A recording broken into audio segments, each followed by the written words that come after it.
Բարի օր, այսօր կխոսենք երիկամային հիվանդությունների մասին եւ տաղավարում հյուրընկալել ենք Արաբկիր բժշկական համալիրի երիկամաբան Նանե Ալեքսանյանին։ Բարև ձեզ։ Բարև ձեզ։ Բժշկուհի, թերևս մեր զրույցը սկսենք երիկամային հիվանդություններից։ Գաղտնիք չէ, որ մարդիկ ունենալով այդ հիվանդությունը երկար տարիներ չեն հասկանում, որ այն առկա է։ Երիկամային ինչ հիվանդություններ կան եւ ինչպես կարելի է հասկանալ, որ կա խնդիր։ Երիկամային հիվանդությունները շատ բազմազան են ու որպեսզի հասկանանք կան երիկամային խնդիրներ թե ոչ, անհրաժեշտ է մի շարք հետազոտություններ։ Երիկամները համարվում են լուռ օրգաններ, դրա համար կան ախտանշաններ, որոնք բնորոշ են եւ երիկամներին, բայց այդ ախտանշանները սպეციფიկ չեն, որոնցից են ոտքերի, դեմքի շրջանի այտուցը, հեմատուրիան, այսպես ասած, արյունամիզությունը, փրփրոտ մեզի առկայությունը եւ այլ այնպիսի հիվանդությունների դեպքում, որոնցից են օրինակ գլոմերուլոնեֆրիտները, պիելոնեֆրիտը, դրանց դեպքում կարող է նաև լինել ջերմություն, միզակարային հիվանդությունների դեպքում կոթկային շրջանի ցավ։ Իդեպ նշեմ, որ երիկամները ասելով լուռ օրգաններ, նրանք չեն ցավում հիմնականում, եւ եթե նրանք ցավում են, ապա դա խոսում է սուր պրոցեսի մասին, որոնցից են սուր երիկամային անբավարարությունը, երբ որ երիկամները այտուցվում են չափերով ու պատիճը ձգվում է ու դրանից ցավ է առաջանում, կամ օրինակ պիելոնեֆրիտի ժամանակ, այսինքն դա երիկամի ինֆեկցիոն բորբոքման ժամանակ, այդ դեպքում հիմնական կարող է լինել միակողմանի ցավ եւ միզակարային հիվանդությունների դեպքում, երբ քարի տեղաշարժի դեպքում առաջանում է ցավ։ Մնացած հիվանդությունների դեպքում ցավոք սրտի երիկամները չեն ցավում եւ այդ ցավը կապված չէ լինում շատ ժամանակ երիկամների հետ։ Երբեմն որ մարդիկ ունենում են մեջքի ցավ, դա կապում է նյարդերի կամ մրսածության հետ, բայց արի ուտես, որ կարող է երիկամային քարերի հետ կապ ունենալ, չէ՞։ Այո, երիկամային քարերի եւ այլ սուր պաթոլոգիաների հետ կարող է կապված լինել։ Ամենատարածված երիկամային հիվանդությունները որոնք են։ Ամենատարածվածը, ինչպես Հայաստանում, այնպես էլ ամբողջ աշխարհում, դա համակարգային հիվանդությունների հետ կապված, այսինքն զարկերակային հիպերտենզիայի եւ շաքարային դիաբետի հետ կապված հիվանդություններն են, երբ որ զարկերական հիպերտենզիան ազդում է ոչ միայն սիրտ-անոթային համակարգի վրա, այլ նաև մնացած բոլոր օրգան համակարգերի վրա, այդ թվում երիկամների վրա։ Առաջանում է հիպերտոնիկ նեֆրոպաթիա, զարկերական հիպերտենզիայի պատճառով, իսկ շաքարային դիաբետի ազդեցությամբ երիկամները, որոնք եւս համարվում են լավ անոթավորված օրգաններ, շաքարային դիաբետը ազդում է ամբողջ անոթային համակարգի վրա եւ առաջանում է դիաբետիկ նեֆրոպաթիա հիվանդությունը։ Այսինքն մարդիկ, ովքեր ունեն զարկերակային գեշ ճնշում կամ շաքարային դիաբետ, եթե դեղորայք չօգտագործեն, երիկամների խնդիր է առաջանալու։ Շատ հնարավոր է, այո։ Բայց եթե օգտագործում են, դա չի վնասում երիկամներին։ Կախված նրանից, թե ինչպես է բուժման տակտիկան վարվում, ինչպես է հիվանդությունը իր ընթացքը գնում։ Կան պացիենտներ, ովքեր ունեն շաքարային դիաբետ եւ հսկվում է շաքարային դիաբետը նորմալ թվերի վրա եւ այդ անոթների ախտահարումը չի լինում եւ հետևաբար երիկամային հիվանդությունն էլ չի լինում։ Իսկ եթե դա հսկողությունից դուրս է լինում հիվանդությունը, ապա շատ հնարավոր է, որ առաջանա այո երիկամային բարդությունը, շաքարային դիաբետի։ Երիկամային հիվանդություններից է երիկամի պոլիկիստոզը։ Դա ժառանգական հիվանդություն է, թե ձեռքբերովի։ Դա համարվում է ժառանգական հիվանդություն, կոչվում է երիկամների աուտոսոմ դոմինանտ պոլիկիստոզ հիվանդություն, այսինքն ինքը դոմինանտ կերպով է ժառանգվում։ Ախտանշանները հիմնականում ի հայտ են գալիս 30 տարեկանից հետո։ Սկսում են 1-2 կիստաներ առաջանալ եւ ժամանակի ընթացքում, տարիների ընթացքում այդ կիստաները սկսում են շատանալ երիկամներում եւ դրանք ոչ միայն երիկամներում կարող են լինել, այլ նաեւ այլ օրգաններում եւս, մասնավորապես լյարդում եւ պոլիկիստոզի բնորոշ նաեւ բարդություն կարող է լինել անևրիզմաները, անոթների, որոնք շատ վտանգավոր են համարվում, հատկապես եթե անևրիզման լինի ուղեղային անոթներում։ Ժառանգական համարվում է նաեւ երիկամային քարերի հիվանդությունը։ Դա ժառանգական ասել սխալ է, որովհետև երիկամային քարերը իրանք տարբեր տեսակի են լինում նախ, դրանք լինում են կալցիումական, կալցիում ֆոսֆատային, կալցիումի օքսալատ, լինում են միզաթթվային, ստրովիտային կամ ինֆեկցիոն քարեր եւ ցիստինային, որոնք ու տարբեր ավելի հազվադեպ հանդիպող իհարկե, դրանք ուղղակի ժառանգման ձևով չեն առաջանում, իրանք ունեն ռիսկի ֆակտորներ, որոնց դեպքում կարող են առաջանալ, բայց որպես այդպիսին չեն համարվում ժառանգական։ Ռիսկային է սխալ սննդակարգը երևի։ Սխալ սննդակարգը, այո, կարող է առաջացնել տարբեր տեսակի քարեր, կախված նրանից թե ինչն է ռացիոնում ավելի շատ։ Օրինակ կարող եմ նշել, որ մարդիկ շատ են սիրում սպորտով զբաղվել եւ մի կողմից մտածում ես, որ այո, սպորտը դա կյանքի կարևոր մի հատված է, որ պետք է տրամադրել, բայց երբ որ շատ սպիտակուցային սնունդ են օգտագործում նաեւ, դա կարող է առաջացնել օրինակ միզաթթվային քարեր կամ վիտամին D-ի չափից ավելի շատ օգտագործումը։ Ճիշտ է, մենք աշխատանքի բերումով շատ քիչ արև ենք տեսնում, առավոտինից 6 աշխատանքի եւ դրանից հետո արև չենք տեսնում, բայց եթե վիտամին D-ն ավելի շատ ենք օգտագործում, դա կալցիումը արյան հունում ավելի շատացնում է ու դա ինքնաբերաբար կարող է առաջացնել կալցիումական քարեր կամ քիչ հեղուկների օգտագործումը։ Դրանպես երիկամները սիրում են շատ հեղուկ օգտագործել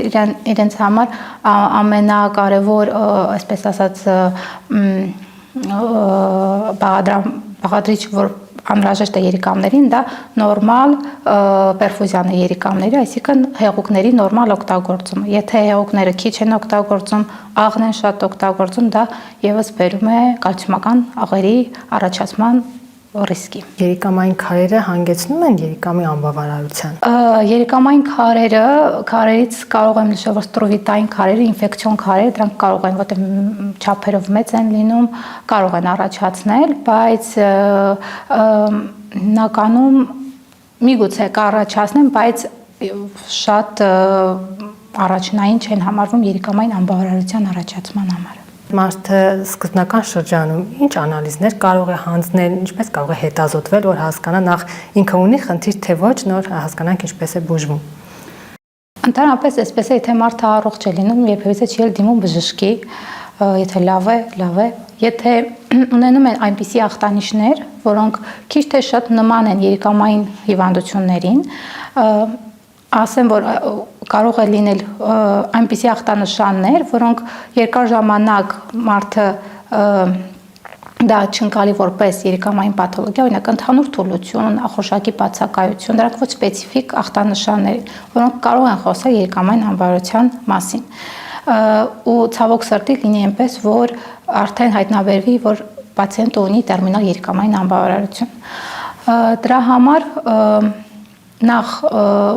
եթե ունի որոշակի ախտանշաններ, ոտքերի այտուց, հեմատուրիա կամ ընդհանուր ախտանշաններ, ուղղակի արյան հետազոտությամբ, բիոքիմիական եւ արյան ընդհանուր քննություն, մեզի ընդհանուր քննություն եւ երիկամների սոնոգրաֆիան, դրանք ընդհանուր գաղափար են տալիս, ունենք մենք երիկամային պաթոլոգիա թե ոչ։ Այնտեղ ալբումին, կրեատինին, հա, երևի նաեւ։ Կրեատինը դա երիկամի գծիկային ֆիլտրացիան հստուկ, այսինքն ինչքանով են երիկամները ֆիլտրում այն վնասակար նյութերը, որը անհրաժեշտ չէ օրգանիզմին, դա այն ցուցանիշն է, որը ցույց է տալիս արդյոք երիկամները նորմալ ֆիլտրացիա կատարում են թե ոչ։ Երբեմն ասում են, որ մարդիկ, ովքեր ոտքերը նստած ժամանակ շատ են շարժում, դա եւս երիկամի խնդրի հետ է կապված, նման բան կա։ Անհանգիստ ոտքերի համախտանիշ է դա կոչվում, դա կապել միայն երիկամների հետ սխալ կլինի, բայց եթե ունի երիկամային անբավարարություն, ապա դա իր բարդություններից մեկն է։ Երևանյան հիվանդությունը եւս հանգեցնում է երիկամային խնդիրների։ Այո, ցավոք սրտի առաջացնում է երևանյան հիվանդություն կամ համարվում է պարբերական հիվանդություն, որը ցավոք սրտի Հայաստանում շատ է մուտացիան եւ ինչպես գիտենք, այդ միջերկրածովյան շրջանում ապրող ազգերի մոտ է ավելի տարածված, հայերի, հրեաների, պարսիկների ու դրա բարդությունը պարբերական հիվանդության, եթե պացիենտը չի օգտագործում գողոխիցին, որը պարբերական հիվանդության հիմնական բուժիչ դեղն է, ապա առաջանում է ամիլոիդոզ կոչվածը, երբ որ այդ պարբերաբար առաջացող բորբոքման շնորհիվ առաջանում են բորբոքային սպիտակուց, որը նստում է տարբեր օրգան համակարգերում, այդ թվում եւ երիկամներում, ու առաջանում է երիկամային անբավարարություն ամիլոիդոզից հետո։ նեֆրոտիկ սինդրոմ ու երիկամային անբավարարություն։ Շատ են մարդիկ, ովքեր արդեն ունեն անբավարարություն երիկամի, թե կարողանում եք շուտ բացահայտել դեպքերը։ Այսպես կարող եմ ասել, երիկամային անբավարարության տերմինալ փուլում գտնվող պացիենտները Հայաստանում շատ են, 1000 հոգի ստանում է հեմոդիալիզ։ Այսինքն, երբ որ արդեն երիկամային անբավարարություն հասել է իր վերջնակետին, երիկամը իր ֆունկցիան ծախսել է, ել չի կարողանում նորմալ ֆիլտրել արյունը ու մնացած իր ֆունկցիաները կատարել, որովհետև միայն ֆիլտրելը չի երիկամի ֆունկցիան։ 1000 հոգի, ովքեր ունեն տերմինալ երիկամային անբավարարություն, իսկ տարբեր փուլերում գտնվող երիկամային, այսինքն մնացած պացիենտները, ովքեր ունեն երիկամային անբավարարություն, բայց առաջին փուլում, երկրորդ, երրորդ, նրանց թիվը չեմ կարող ստատիստիկ ասել, բայց կարելի է ենթադրել, որ շատ են, որովհետև թե շաքարային դիաբետը, թե զարկերակային հիպերտենզիան տարածված հիվանդություններ են Հայաստանում եւս եւ այդ թվում երիկամային անբավարարությունը եւս ավելի շատ է։ Հեմոդիալիզը միշտ կատարվում է, թե մարդը կարող է մեկ անգամ, գալ եւ երիկամի աշխատանքը վերականգնվի։ Ուրեմն հեմոդիալիզը ինքը երիկամ փոխարինող թերապիաներից մեկն է։ Կուզենայի նշել, որ երիկամ փոխարինող թերապիան բաժանվում է մի քանի խմբի։ Դա հեմոդիալիզն է, երիկամի փոխպատվաստումն է եւ պերիտոնեալ դիալիզն է։ Իդեպ նշեմ, որ Արաբկիր բժշկական համալիրում կատարվում է այս բուժման բոլոր երիկամի հեմոդիալիզը, երիկամի փոխպատվաստումը, իսկ երեխաների պարագայում մինչև 5 տարեկան նաև կատարվում է սուրպերիտոնեալ դիալիզը։ Եվ որպեսզի հասկանանք, թե արդյոք անհրաժեշտ է մի անգամ, թե մի քանի անգամ կամ ամբողջ կյանքի համար պետք է հասկանալ պացիենտը ունի սուր երիկամային անբավարարություն, թե քրոնիկ երիկամային անբավարարություն։ Եթե սուր է ու այնպիսին են ցուցանիշները, որ անհրաժեշտ է երիկամին օգնել ու որպեսզի աշխատի, դա կարող է մի քանի սեանս կատարվի ու երիկամը համապատասխան նաև բացի հեմոդիալիզից այլ բուժում կատարելով ստանա դուրս գա։ Այսինքն այդ սուր վիճակից մենք բուժենք ու նորից անցնի նորմալ առողջ ապրելակերպի պացիենտը։ Իսկ եթե մենք ունենք քրոնիկ երիկամային անբավարարություն, որը համարվում է 3 ամսից ավել երիկամի ֆունկցիայի տուժում, ի տարբերություն սուրի, որը մինչև 3 ամիսն է, ապա ցավոք սրտի պետք է լինելու արդեն ծրագրային հեմոդիալիզ։ Պացիենտը ստանում է շաբաթական 3 անգամ, 3-ից 4 ժամ ըստ իր ինդիվիդուալ ցուցանիշների։ Իսկ եթե խոսում ենք քրոնիկ երիկամային անբավարարության մասին, ապա այստեղ այդ տարբերակներից, որ նշեցի հեմոդիալիզ, պերիտոնեալ դիալիզ եւ երիկամի փոխպատվաստում, իդեալականը դա երիկամի փոխպատվաստումն է, որը ապահովում է եւ կյանքի որակը, եւ պացիենտը արդեն սոցիումում է ընդգրկված լինում, որտեղ եթե համեմատենք հեմոդիալիզի հետ, ինքը շաբաթը 3 անգամ, 3 ժամ հիվանդանոցում դա թե եւ հեմոդիալիզը ինքը մենակ ֆիլտրացիան է փոխարինում, իսկ երբ որ փոխպատվաստում է կատարվում, ապա ամբողջ ֆունկցիաները, որը երիկամը ունի, դա միայն ֆիլտրացիան չէ, դա վիտամին D-ի ակտիվացումն է, դա գլյուկոնեոգենեզն, այսինքն գլուկոզի մակարդակը, եւ դա հեմոգլոբինի մակարդակի բարձրացումն է, այլ ֆունկցիաներ եւս ունի, թթվահիմնային հավասարակշռությունը, դրանց այդ ֆունկցիաները փոխպատվաստված երիկամը կատարում է ամբողջությամբ։ Դիալիզի դեպքում մարդկանց մոտ տպավորություն է, որ արյունը, այսպես ասած, քաշում է, նորից մաքրած հետ են ուղարկում օրգանիզմը, այդպես է։ Ուրեմն ունենք սարք, պացիենտը կամ կենտրոնական կաթետրի կամ ֆիստուլայի միջոցով երակո մինչև ծրագրային հեմոդիալիզ անցնելը մինի վիրահատություն է կատարվում, որպեսզի երակը հաստանա պատերով, որպեսզի այդ արագությանը դիմանա, որովհետև մինչև 300-400 մլ րոպե արագությամբ արյունը պտտվում է։ Արյունը անցնում է ֆիլտրով, դա հենց մեր երիկամի այդ կարևոր ֆիլտրացիոն ֆունկցիան է, որը կատարում է այս դեպքում հեմոդիալիզը, ու մաքրված տարբերակով նաև ոչ միայն այդ տոքսինները, որը անհրաժեշտ չէ օրգանիզմին, դրանք են հեռանում, այլ նաև էլեկտրոլիտները, որը անհրաժեշտ են, թթվահիմնային հավասարակշռությունը, դրանք կարգավորվում է ու արդեն կարգավորված ձևով վարյունը հետ է գալիս պացիենտին։ Փոխպատվաստում կատարելու համար պետք է դոնոր։ Դոնոր գտնելը հեշտ է։ Դա արդեն մի այլ հարց է, որը էլի շատ կարևոր է։ Դոնոր ես կարող եմ ասել Հայաստանի համար, ինչպես է, օրենքը կա, որ եւ դիակային եւ կենդանի դոնորություն կարող է լինել, բայց ծրագիրը դիակայինի համար դեռ չի գործում, իսկ ազգակցական կամ կենդանի դոնորությունը դա արվում է Արաբկիր բժշկական համալիրում, դեռևս սկսվել է 1991 թվականից ու մինչև այսօր արդեն կատարվել է մոտ ընդհանուր դիակային փոխպատվաստումը կատարվել է 91 թվականից մոտ 20 պացիենտ դիակային փոխպատվաստում է անցել այդ շրջանում, բայց հետո 2002 թվականից ակտիվորեն կատարվում է կենդանի երիկամի փոխպատվաստումը։ Մոտ 300 հոգի արդեն ընդհանուր հաշվով մինչև հիմա փոխպատվաստվել են Հայաստանում։ Իսկ գտնելու հարցը դա այսպես է, կամ հարազատը, կամ այն մարդով անժախնդրորեն ցանկանում է տալ երիկամ իր հարազատին, այդ ձևով է կատարվում։ Բայց լինում է, որ օրգանիզմը չընդունի։ Դա համարվում է արտավանում, այսինքն երիկամի արտավանում այդ նոր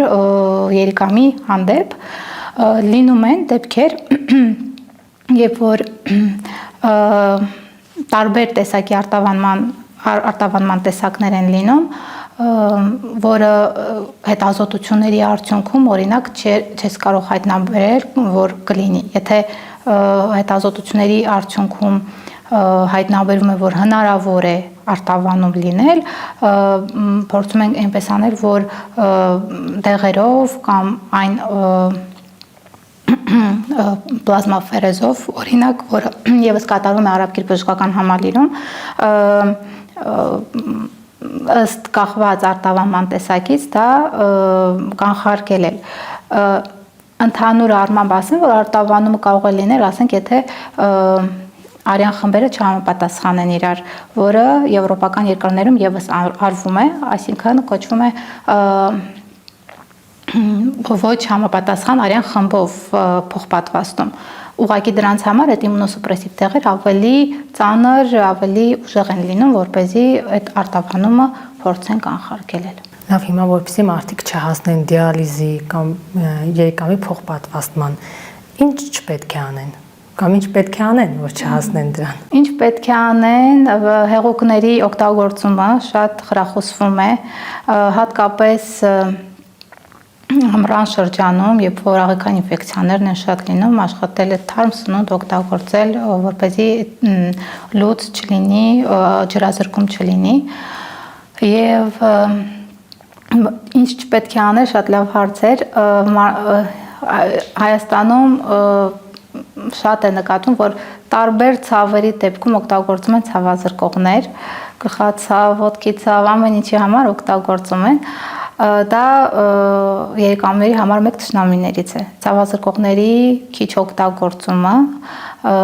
կամ հակաբիոտիկների, որոնք անհրաժեշտ չեն, կան հակաբիոտիկների խմբեր, որոնք հենց նեֆրոտոքսիկ են համարվում։ Այն դեղորայքները, որոնք կարող ես չօգտագործել, օրինակ շատ ուժեղ ցավ չի, կամ որ տրամադրություն չբարձրան դրա համար, ցանկալի է չօգտագործել։ Դա ոչ միայն երիկամների, այլ նաև մնացած աղստամուխային տրակտի վրա, այլ օրգան համակարգերի վրա բացասաբար է ազդում։ Չծխելը, ալկոհոլ շատ օգտագործելը, դրանք ոչ միայն երիկամների, այլ նաև ամբողջ օրգանիզմի համար վնասակար սովորություններ են։ Խորհուրդ են տալիս երիկամաբաժակային ավազանում հակուր պահելու համար մասրուի հյութ օգտագործել, հապալած եւ մեկ-մեկ էլ դդում ուտել, ճիշտ է։ Դե դրանք ոնց ասեմ, ավելի շատ ավանդական մեթոդներ են։ Մասրուի հյութը ընդհանրապես մեկ-մեկ իր մազիկները բացասական ազդեցություն կարող են ունենալ։ Դրա համար որ հատուկ դրանք օգտագործել որևէ հիմք չունենք ցավոք սրտի, որ հենց դրանով կարող ենք երիկամներ բուժել։ Շնորհակալություն։ Դե շնորհակալություն։ Մենք զրուցում էինք Արաբկիր բժշկական համալիրի երիկամաբան Նանե Ալեքսանյանի հետ։